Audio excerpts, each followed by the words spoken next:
Broadcasting live from the Business RadioX studios in Atlanta, Georgia, it's time for Atlanta Business Radio. Brought to you by OnPay. Built in Atlanta, OnPay is the top-rated payroll and HR software anywhere. Get 1 month free at onpay.com. Now, here's your host. Lee Cantor here, another episode of Atlanta Business Radio, and this is going to be a good one. But before we get started, it's important to recognize our sponsor, OnPay. Without them, we could not be sharing these stories. Today on Atlanta Business Radio, we have with us Srinivas Kilambi with Accelinnovate. Well, why don't you tell us, Srinivas, how to say that right? Yeah, so you said it right. It's called Accelinnovate. It basically means accelerate and innovate together. And then what was kind of the genesis of the idea to combine an accelerator and an innovation hub in one place?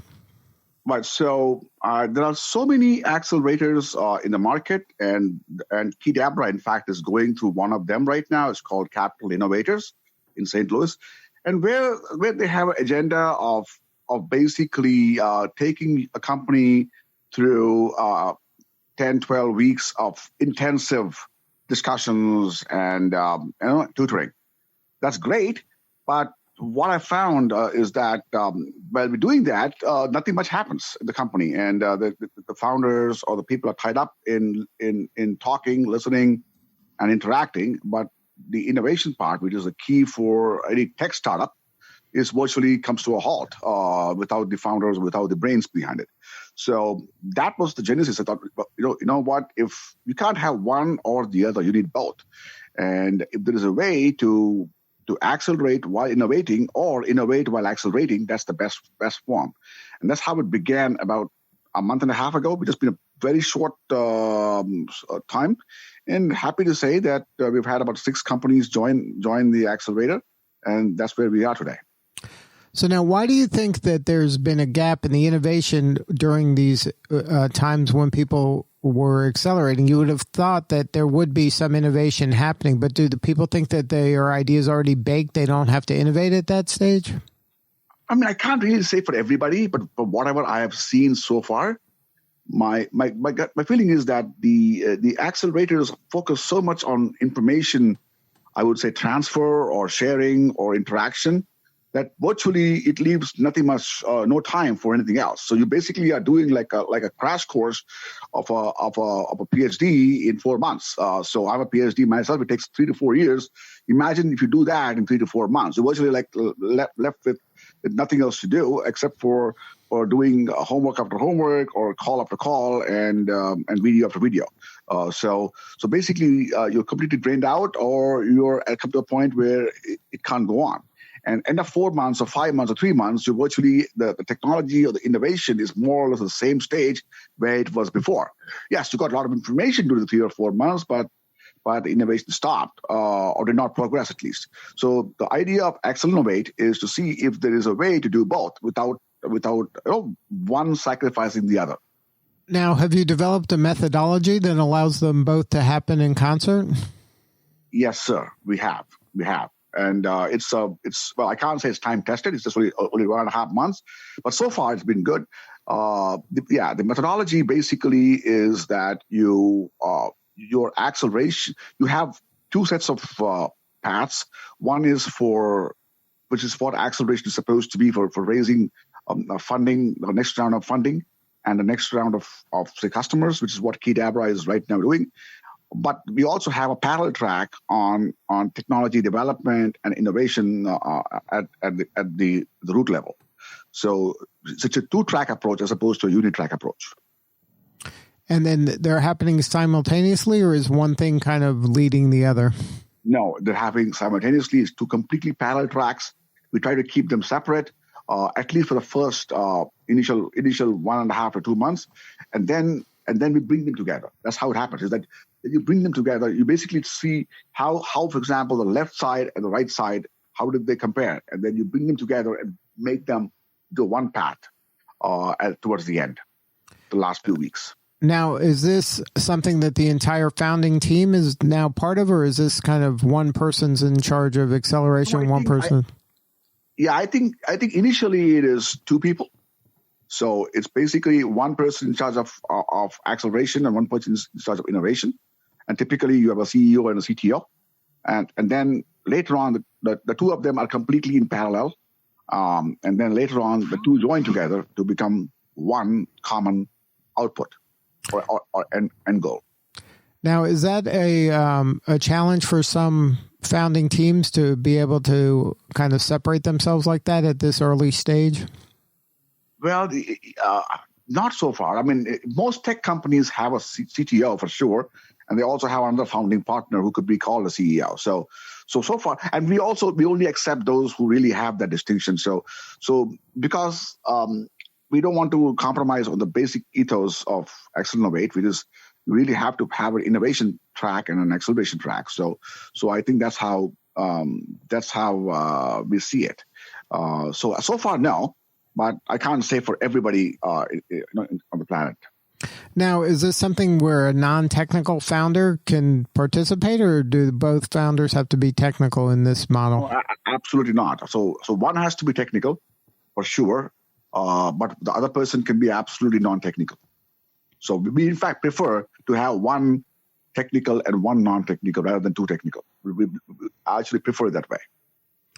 So now let's talk a little bit about your backstory and how you got to this point now. You've been a serial entrepreneur for a long time. Yes, sir. So I have had 6 of my own startups before I began Accelerate. I would say 7, including Keydabra. So, and it's been a great journey so far. 2 of them went to US IPOs.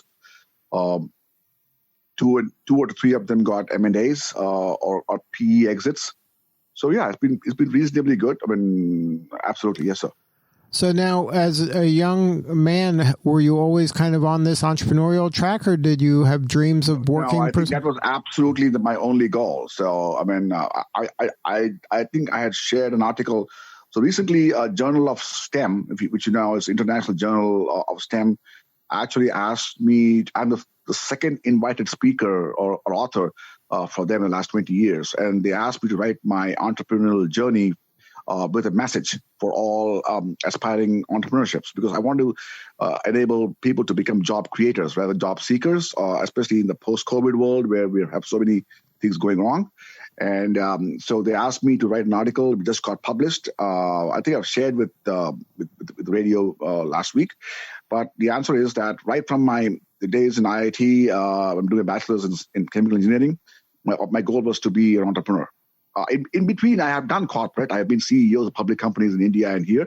But my real passion is for startups. Now, when you're working with young people, what is kind of the biggest mindset shift that you find they have to make? Well, I think it's very nice. I think that there are 2 types of young people I've noticed, and this is I would say so. One set of people virtually think that they know everything, that they have understood everything, and they just want to go towards a big goal very quickly, and that's not good. Not good. And the other side is those people who really are not sure of what they should do. They're looking for direction in every time. So I haven't really seen something which is the right mixture yet. I've either seen the left or the right. So basically, our advice to both is quite different. To the people who really want to reach the goalpost quickly, I always say there are no shortcuts, and you basically have to go through all the 5 steps. I've written an article about what are the 5 steps from a great idea to a grand exit. And 5 missteps, which you should not do. 5 steps you should do and 5 missteps. So it's got published, and I've spoken on that.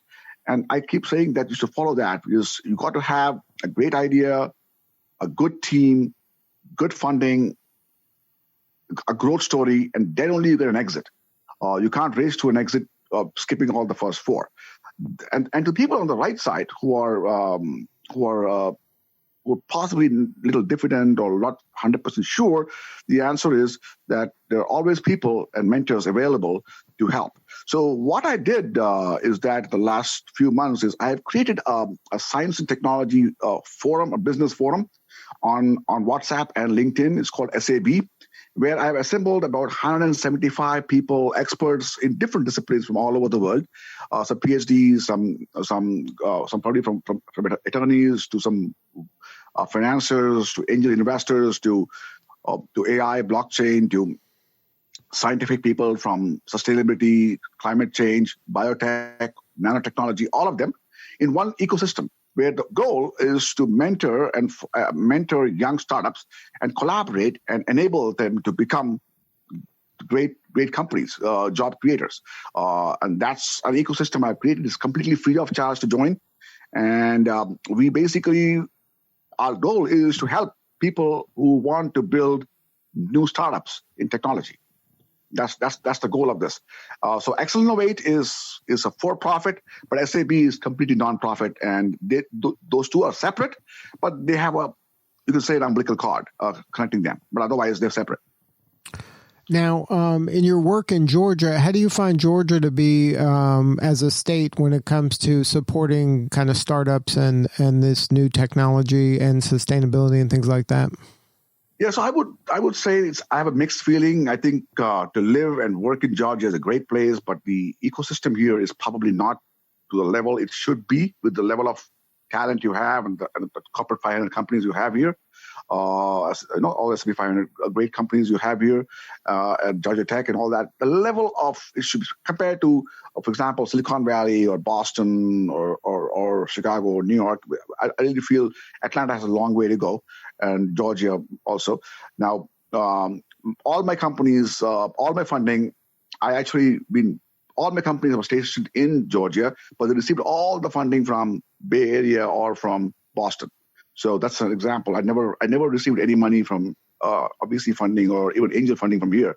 So I think there is people, the angel networks here and the VC community here are probably still very highly risk averse and don't look at new startups very favorably as compared to, say, a Silicon Valley VCs who are willing to bet on pretty much very, very unproven, but potentially big success ideas. So how does a state kind of change that kind of thinking and in order to take the risks that are needed in order to grow at the level of those other markets? I mean, I don't know how. Are you talking about state as a government or state? Well, I'm just saying as a people, like you're here in Georgia. Yeah, people, I think, basically, what I would say is that we need to, first of all, we need to have a lot more companies coming out of the ecosystem here. So in terms of, let's say, the number of startups in Atlanta to number of startups in Bay Area or Boston, I think we're like 100 times less.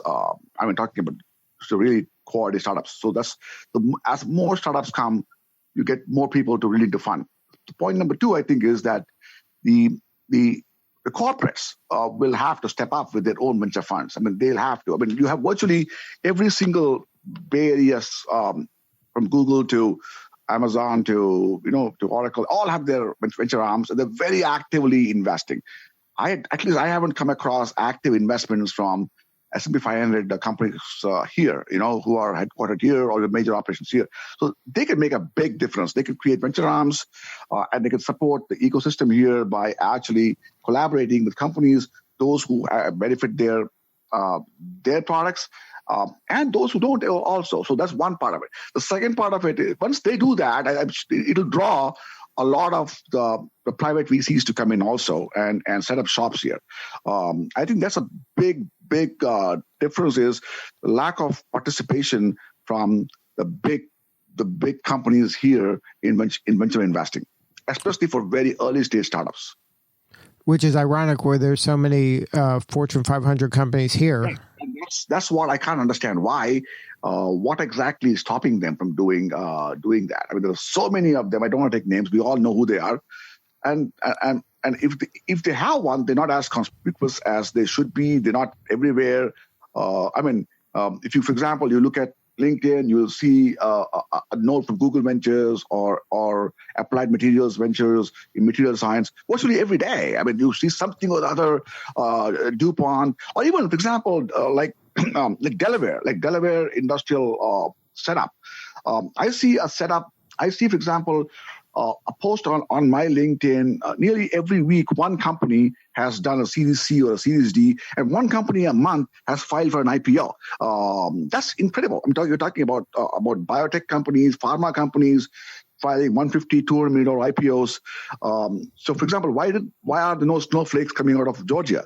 So that's the problem. We need to find a way for companies to start here, but they will never start if there's no funding here, right? They'll never start if there's no funding here.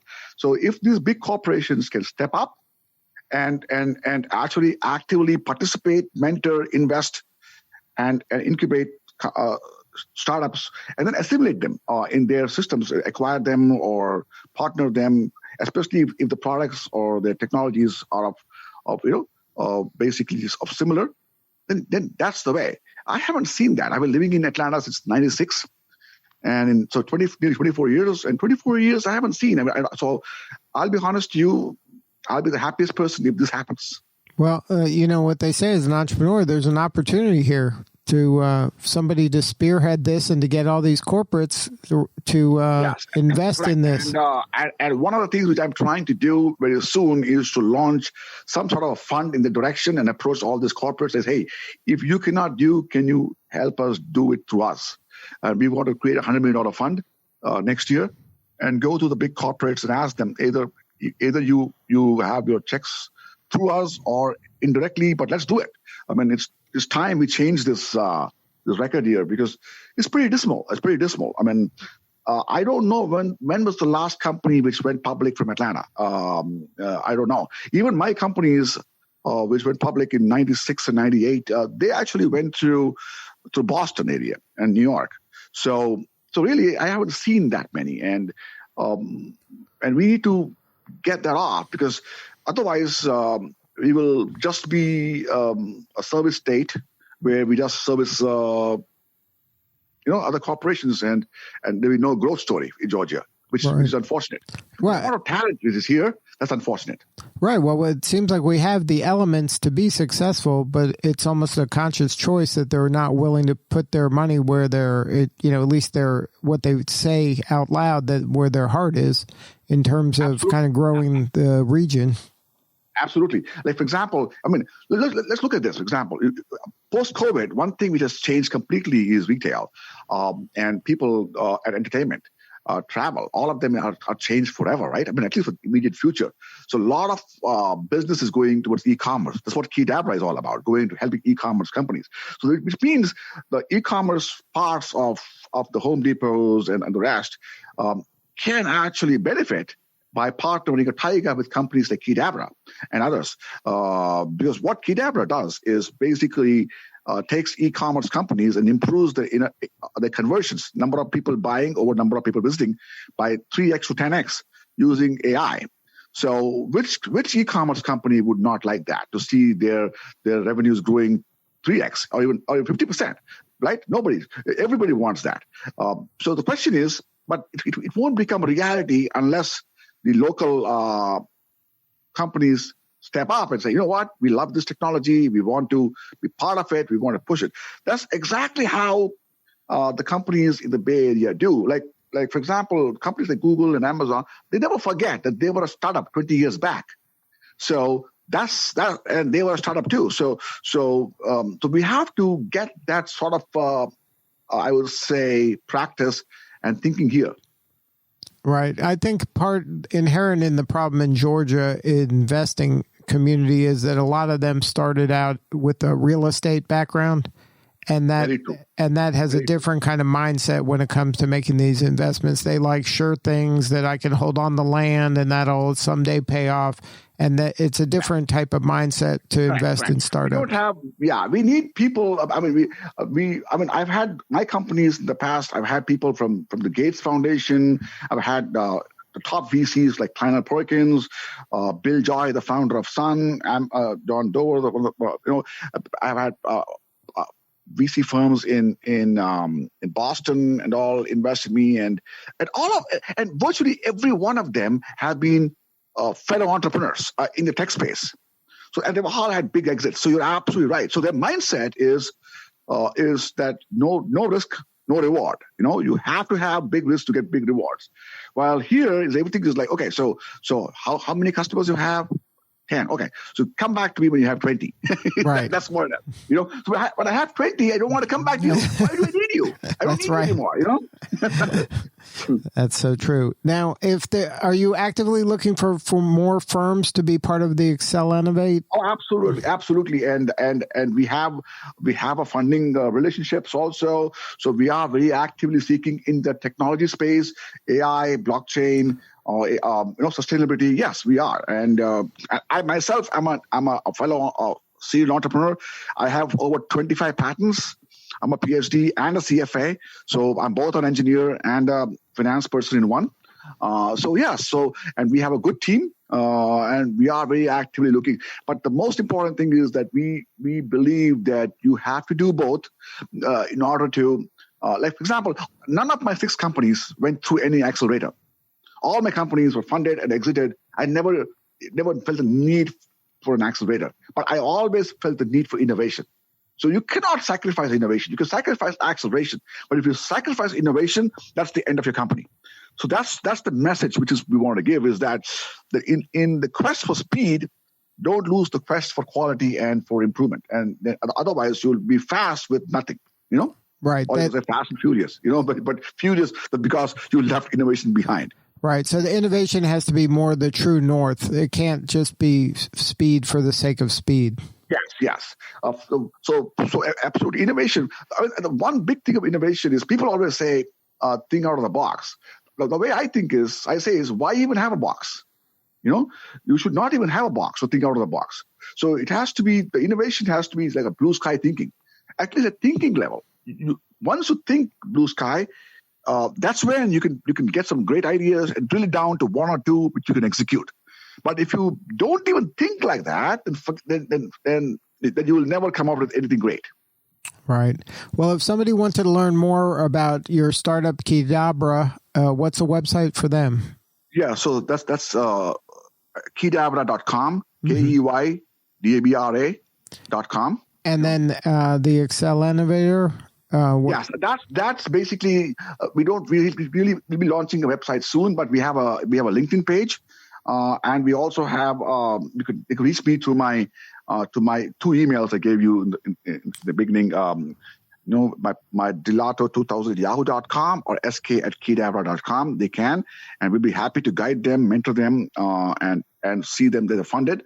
And hopefully we'll see. My goal is to have at least 10 companies from Georgia, become unicorns or billion-dollar technology companies in the next 10 years or 5 or 10 years. And then if somebody wanted to connect with you on LinkedIn, it's just your name at LinkedIn? Yes. Srinivas Kilambi, yes. Good stuff. Well, thank you so much for sharing your story, and thank you so much for the work you're doing to improve the lives of others through your entrepreneurship. We appreciate you. Thank you very much, and thanks to the radio for giving me an opportunity, and wish everybody safe and healthy life ahead. All right. Well, this is Lee Cantor. We will see you all next time on Atlanta Business Radio. And remember, this work would not be possible without the support of our sponsor, OnPay. Please support them so we can continue to share these important stories. Today's episode of Atlanta Business Radio is brought to you by OnPay. Built in Atlanta, OnPay is the top-rated payroll and HR software anywhere. Get 1 month free at onpay.com.